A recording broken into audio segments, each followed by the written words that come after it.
into my order breakdown. So just to give you a little background on why we're doing an order breakdown and not a ride along, I was filming a ride along and I messed up the audio on my ride along. So I ended up with no audio at all.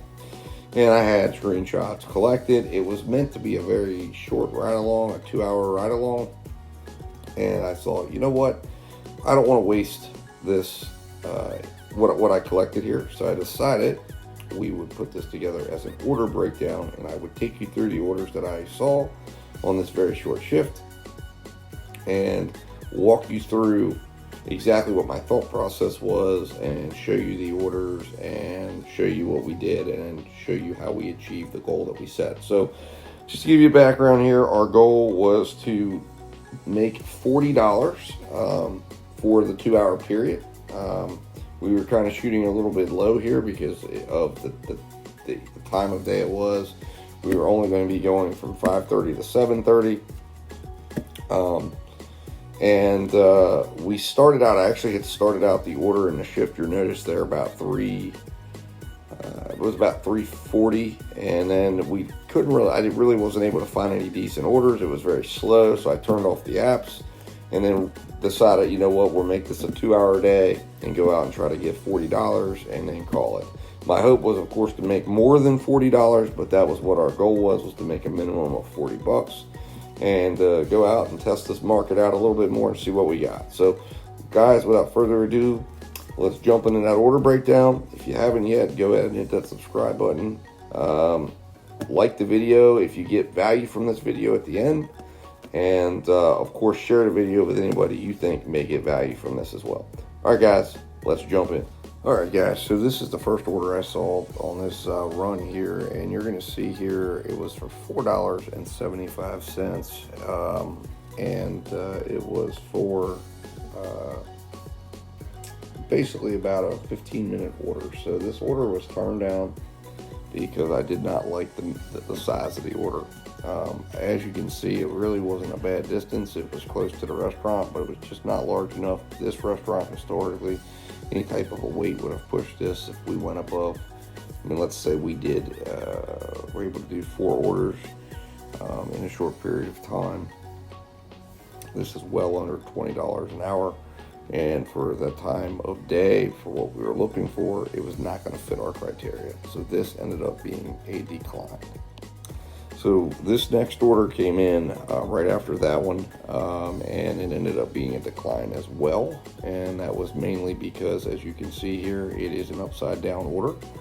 We had 8.5 miles for $6.25, meaning there was definitely no extra money involved, and more likely than not, this could have been a no-tip order because $6.25 for 8.5 miles is possible, but it was not large enough for us to be willing to travel that far. Now, it was taking me into the market, so there could have been some justification possibly to say, hey, that would get us where we needed to go. But looking at this, it was going to be close to a 35-40 minute order, so we were not going to take this with it being upside down. So this was a turn down as well. All right, so the next order we got after the last one, we got another $4.25 order, 4 items, 3.4 miles. Now, obviously it wasn't upside down, but most of the time in my market, you are not going to see hidden tips on anything less than $6.25. It was an order that was close by the subway, but it was still just did not meet the minimum criteria, as we want to see at least $6.25 for an order that is going to be going less than 3 miles or less, and this did not meet that criteria.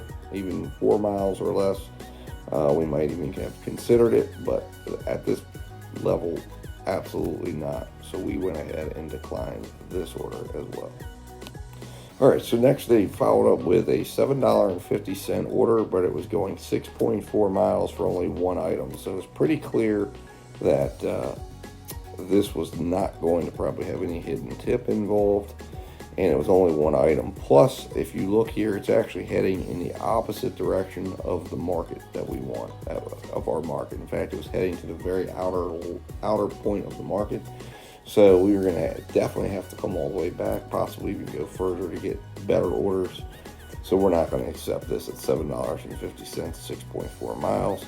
we're going to have to, more likely than not, travel all those miles backwards just to get another order. So we're really looking at probably a 10-mile order for $7.50. Not going to meet the criteria that we need to accept the order. We went ahead and let this one go and declined it.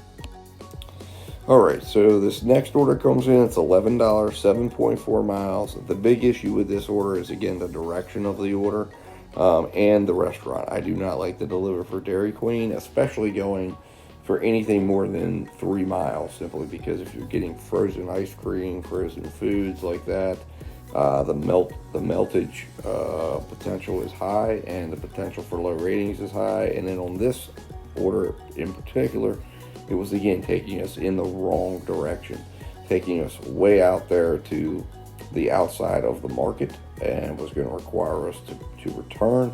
So more likely than not, we were looking at probably a 12 or 13 mile order for $11. Just not worth it. And also, like I said, for who the restaurant was and what their type of food that I have to deliver, I did not like it either for that type of distance. So we went ahead and declined this order as well. All right, guys, so then we got this order here. It was for $17.25. We actually turned the app off for a little while, turned it back on, and got this order here. I liked it because it was 10.8 miles, $17.25, 9 items, has all hallmarks of potential hidden tip, especially in this market. And the ending point was going to end us right in an area that was going to be prime time for getting additional orders for Instacart, orders for Shipt, orders for the delivery apps. So I liked it all around, and it was going to compensate us quite well. The only thing was we needed to make that order, hopefully cut down on the wait time and keep this order right around the 40-minute mark or less. And we'll see if we accomplish that. But we did go ahead and accept this order.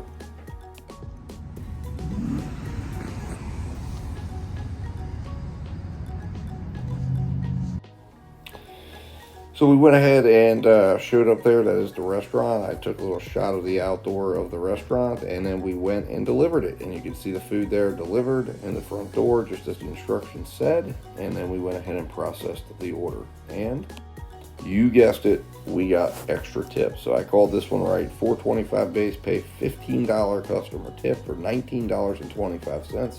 Got $2 extra pay. So ended up being a very good order for us.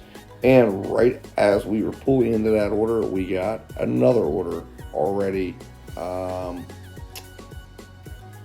lined up before we even made the drop off, and that was for Instacart. So let's move on to that slide here. All right, so we accepted a $12 Instacart going 1.7 miles. It was about a 3-mile journey from that drop off. We did have to stop for gas, and it was only, as you can see there, 4 items. But there was multiple items being bought, 5 drinks, 2 things of gummies, and 2 things of Reese's. So we went in, did that shop, dropped it off, and we got paid our $12. Now, again, this was only meant to be a 2-hour ride-along, 2.5-hour ride-along. So the goal after we got this order was to see if we could get another order relatively quickly. And we began immediately accepting orders. So let's take a look at what we got. All right, so the next order that comes through is a Grubhub order, and it was 11.9 miles, $20.86. It was an order and pay. Now, my issue with this order was several things. Number one, it was an order and pay. Now, the nice part about it was there was a little bit of a drive, so I would have been able to call the restaurant, get the order input, and probably by the time I got there, it would have been ready to go. But the other issue was this was going to take me completely out of the market for almost all the apps. Now, there is some Instacart action down there in that particular area, and some Shipt action, but I wasn't certain that there was going to be something that was workable. And if we had to travel all the way back, that was going to pretty much eat up the $20, and for the most part take us farther out time-wise than what I had available. So I made the decision to go ahead and reject this offer and move on to the next one. So the next offer we got was to the Subway, which was literally, if you can see the blue dot right there, we were right near that Subway. and it was for $6.25, 2 items, 3.1 miles. My assumption here was that this was probably going to be, well, originally when I took it, I thought there could be maybe a little extra tip. Maybe it was going to be $7.50. At that point, we needed about $9 to hit the $40 goal I had set for the shift. So we went ahead and accepted this order and headed to the store. All right, so we went ahead and made that delivery. I'll be honest with you, when I made the delivery, I was thinking that we were going to, like I said, maybe get $1 extra or something like that. To my surprise, for 2 subs, we got a $10 tip, $2.25 base pay, ended up with $12.25 for the order, putting us at $31.50 for the night, plus the $11 that we'd gotten on the Instacart order, putting us at $42.50, or I believe it was $42.50, maybe it was $12, I can't remember. I'll go back and take a look, but we ended up exceeding the $40, and we ended up doing it with that order. So that ended up being the last order of the evening. So we will take you now to the breakdown of the stats for the evening. All right, guys. So this is the breakdown here of the shift. So we ended up driving about 23 miles for $1.89 per miles. We ended up with a $22.12 an hour hourly rate, and we ended up with, or gross hourly generated rate, and we ended up with $23.73 for delivery time. So you can see the 3 orders down there. We had 2 hidden tip orders. Our wait time definitely was a big factor in this particular evening. We had 9.67 minutes. Our miles to money ratio was excellent, 3.69%. So a lot of good things going on. We only averaged 7 miles per dash, and we ended up making $43.50. As you can see, the Dollar Tree order did end up being $12. Our net take-home income ended up being $32.06 after taxes and gas mileage cost. Our gas mileage cost, I believe, ended up being around $1, I think $1.81 or $1.61. So it ended up not being too bad of a shift at all. Like I said, we ended up working just under 2 hours, 1.97 hours.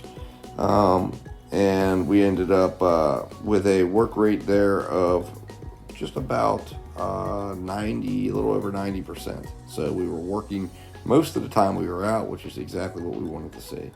So guys, I hope you enjoyed the breakdown here. I wanted to get into and be able to show you the orders I looked at, tell you why I took the orders, and be able to kind of offer you my own strategy of how I look at orders, what I'm trying to do.